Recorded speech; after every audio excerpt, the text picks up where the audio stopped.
মানুষ তোমাকে বড় আলেম বলছে, বড় বক্তা, বড় মুহাদ্দিস সব বলছে, যাও জাহান্নামে যাও। তিরমিজি শরীফের 2382 নাম্বার হাদিস। এই হাদিসের বর্ণনাকারীর নাম সুফাই আল আসবাহি। উনি মদিনায় আসছে। মদিনায় আসার পর দেখে ফাইজা হুয়া বিরাজুলিন কদ ইজতামা আলাইহিন নাস, এক ব্যক্তিকে ঘিরা রাখছে অনেক মানুষ। উনি বললেন মান হাযা, এটা কে? জনগণ কয় আবু হুরায়রা। চিনো না? উনি নবীর সাহাবা আবু হুরায়রা। তো উনি কি করলেন? ফাদানাউতু মিনহি ফাকআদতু বাইনা ইয়াদাই, আমি তার কাছে গেলাম, তার পাশে বসলাম। একটু মন দিয়ে হাদিসটা শোনেন। আমি তার কাছে গেলাম, তার পাশে বসলাম। তো আবু হুরায়রা রাদিয়াল্লাহু তাআলা আনহুর পাশে বসার পর দেখি ওয়াহুয়া ইউহাদ্দিসুন নাস, তিনি মানুষকে হাদিস শোনায়। ফালাম্মা সাকাতা ওয়া খালা, তিনি যখন হাদিস পড়া থেকে অবসর হলেন এবং নির্জনতা অবলম্বন করলেন, কুলতু লাহু, আমি তাকে বললাম, লামা হাদ্দাসতানি হাদিসান হাদ্দাসানিহি রাসূলুল্লাহ সাল্লাল্লাহু আলাইহি ওয়াসাল্লাম, এমন একটা হাদিস আমাকে শোনান যে হাদিসটা আল্লাহর নবীর কাছ থেকে আপনি সামি'তাহু মির রাসূলিল্লাহ, যে হাদিসটা আপনি আল্লাহর নবীর কাছ থেকে নিজ কানে শুনছেন। আকালতাহু ওয়া আলিমতাহু ওয়া আকালতাহু, যে হাদিসটা আপনি বুঝেছেন এবং জেনেছেন এমন একটা হাদিস আপনি শোনান। আবু হুরায়রা জবাব দিলেন, লা আফআলু, আমি তোমাকে শোনাবো, লা উহাদ্দিসান্নাকা হাদিসান হাদ্দাসানিহি রাসূলুল্লাহ, আমি তোমাকে এমন একটা হাদিস শোনাবো যে হাদিসটা আল্লাহর নবী আমাকে শোনাইছেন, এই হাদিসটা আমি তোমাকে শোনাবো। ফানাশাবা আবু হুরায়রা নাশগাতান, আবু হুরায়রা সাথে সাথে বেহুশ হয়ে গেছে। কি হয়ে গেছে? হাদিস কিন্তু কয় নাই, বেহুশ হয়ে গেছে।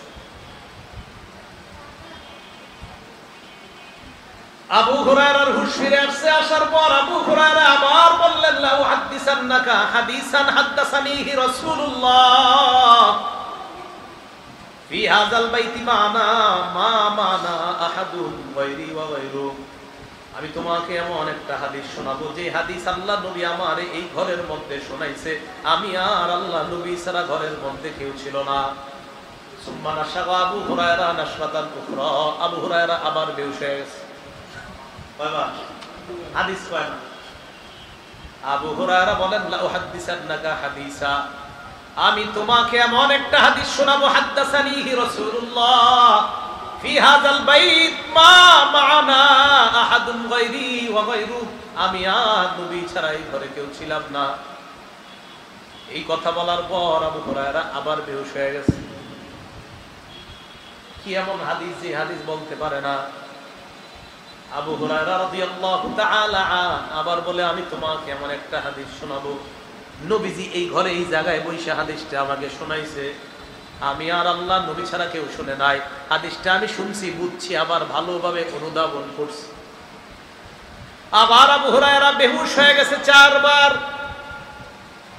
আবার হুঁশ ফিরে আসার পর ফালাম্মা মার খাররান আলা ওয়াজহি মালা খাররান আলা ওয়াজহি, আবু হুরায়রা মাটির মধ্যে পড়ে যাওয়ার উপক্রম, আসনাতুহু আলাইয়া, আমি আবু হুরায়রার শরীরটা আমার শরীরের সাথে লাগাইলাম, দীর্ঘ সময় পর্যন্ত আমি তাকে এইভাবে আটকায় রাখলাম।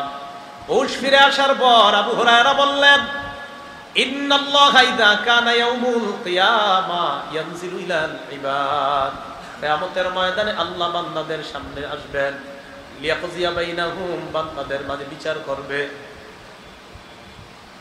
আউয়ালু মান ইয়াদউ বিহি রাজুলুন তাআল্লামাল ইলমা, সর্বপ্রথম আল্লাহ এমন বান্দাকে ডাকবে যে এই বান্দা ইলম শিখছে।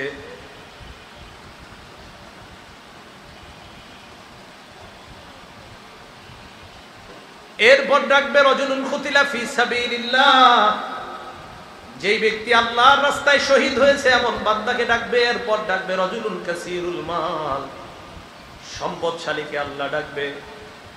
প্রথমে আলেমকে আল্লাহ বলবে, আলাম উআল্লিমকা মা আনজালতু আলা রাসূলি, আমি কি তোমাকে এমন বিদ্যা শিক্ষা দেই নাই যে বিদ্যা আমি আমার নবীর উপর নাযিল করেছিলাম।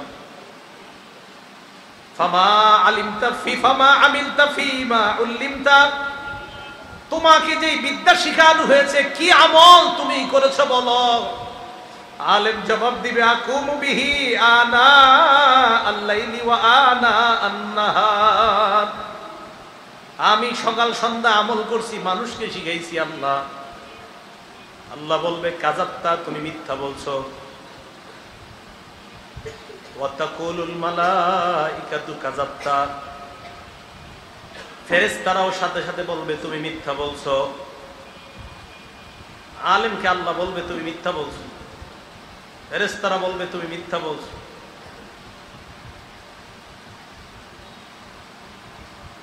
এরপর আল্লাহ শহীদকে ডাক দিয়ে বলবে তুমি কেন শহীদ হয়েছে বলো। শহীদ বলবে আল্লাহ আপনারই খুশি করার জন্য শহীদ হয়েছে। আল্লাহ বলবে এই কারণে না। আলেমকে আল্লাহ বলবে প্রথমে, এরপরে শহীদ। প্রথমে আলেমকেও বলবে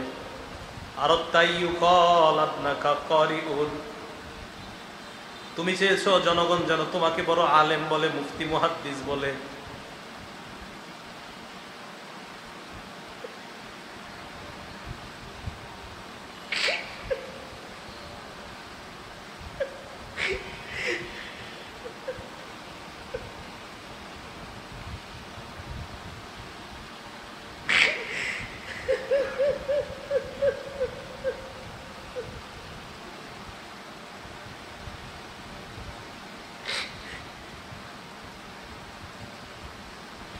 মানুষ তোমাকে বড় আলেম বলছে, বড় বক্তা, বড় মুহাদ্দিস, সব বলছে, যাও জাহান্নামে যাও।